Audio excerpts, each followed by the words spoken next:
Shalom, saya bersyukur hari ini bisa menyapa Bapak Ibu sekali lagi. Saya berdoa supaya Bapak Ibu Saudara boleh terus ada di dalam pemeliharaan Tuhan. Bapak Ibu, mari kita berdoa sebelum kita membaca dan merenungkan firman Tuhan hari ini. Ya Tuhan, terima kasih untuk anugerah-Mu dalam hidup kami, anugerah Tuhan yang terus berlimpah dari hari demi hari.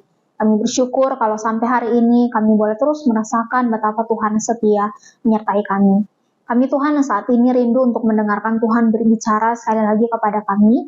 Biarlah Tuhan menolong, memberikan kami hikmat, berikan kami pengertian, tetapi juga kesanggupan untuk menghidupi firman-Mu.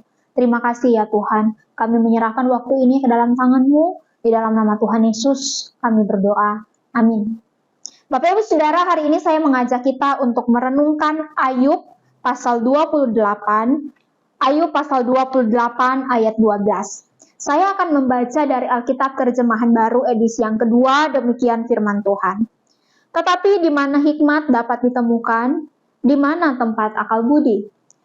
Bapak Ibu Saudara, firman Tuhan ini berisi tentang respons Ayub terhadap sanggahan dari teman-temannya. Pembicaraan Ayub dengan Elifaz, Bildad, dan Zofar itu telah berakhir di pasal 27. Nah, di pasal 28 ini, Ayub memberikan respons terhadap sanggahan dari teman-temannya. Di bagian ini, Ayub membicarakan tentang di mana atau bagaimana kita bisa memperoleh hikmat dan akal budi atau pengertian. Bapak Ibu Saudara, hikmat dan akal budi itu adalah kunci bagaimana seseorang menghadapi masalah penderitaan. Hikmat dan akal budi itu berbeda dengan barang, Bapak Ibu Saudara. Kita bisa mencari tempat yang tepat untuk bisa memperoleh emas, perak, atau bahkan batu permata yang terbaik. Tetapi kita tidak akan pernah bisa menemukan tempat untuk bisa memperoleh hikmat dan akal budi. Hikmat dan akal budi itu hanya dimiliki oleh orang-orang yang hidup dalam takut akan Allah dan menjauhi kejahatan. Bapak Ibu Saudara, di dalam Ayub 1 ayat 1, di sana dijelaskan bahwa Ayub itu adalah seseorang yang takut akan Allah dan hidup menjauhi kejahatan. Orang yang takut akan Allah adalah mereka yang selalu berusaha menjauhi kejahatan, melakukan kehendak Allah. Karena apa Bapak Ibu Saudara? Mereka tidak ingin menyakiti hati Allah. Bapak Ibu Saudara, karena kehendak Allah itu selalu baik, maka orang yang memiliki hikmat pastilah menjauhi kejahatan. Penerapan hikmat dan akal budi ini nampak jelas dalam perjalanan hidup Ayub yang diuraikan di pasal selanjutnya, yaitu pasal 29. Bapak Ibu Saudara boleh membacanya. Oleh karena itu, Bapak Ibu Saudara, wajar bila Ayub itu merasa kesal ketika ketiga temannya itu menuduh Ayub sebagai seorang yang fasik atau orang yang tidak mempedulikan kehendak Allah. Teman-teman Ayub itu merasa bahwa Ayub itu dihukum oleh Allah karena melakukan kejahatan. Itulah sebabnya penderitaan demi penderitaan beruntun Ayub alami.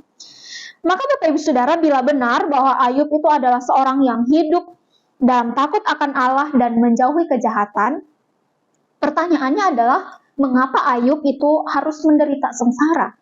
Pertanyaan semacam ini bukan hanya pertanyaan di zaman Ayub, Bapak Ibu Saudara, melainkan juga pertanyaan banyak orang, bahkan orang percaya di sepanjang zaman. Adanya orang benar yang menderita merupakan kenyataan yang harus kita akui, Bapak Ibu Saudara. Dan jawaban atas pertanyaan itu adalah bahwa penderitaan orang beriman atau orang percaya itu hanya bersifat sementara. Penderitaan yang kita alami di dunia ini itu bukan penderitaan yang kekal. Penderitaan itu bukanlah akhir dalam riwayat hidup seseorang yang sungguh-sungguh hidup takut akan Tuhan.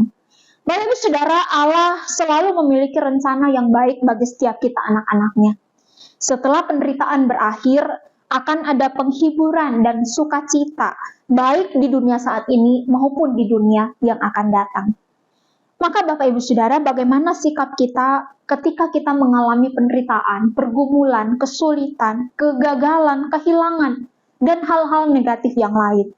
Apakah kita mau membiasakan diri untuk memandang penderitaan itu sebagai sebuah penderitaan yang hanya bersifat sementara? Karena kita percaya bahwa Allah selalu memiliki rencana yang terbaik bagi kita anak-anaknya. Maka Bapak Ibu Saudara, mari terus menjaga relasi kita dengan Tuhan. Melalui relasi kita dengan Tuhan, mintalah terus supaya Tuhan berikan kita hikmat untuk berespons dengan tepat terhadap setiap situasi hidup kita yang berubah-ubah, termasuk ketika Tuhan mengizinkan kita mengalami penderitaan. Mari kita berdoa.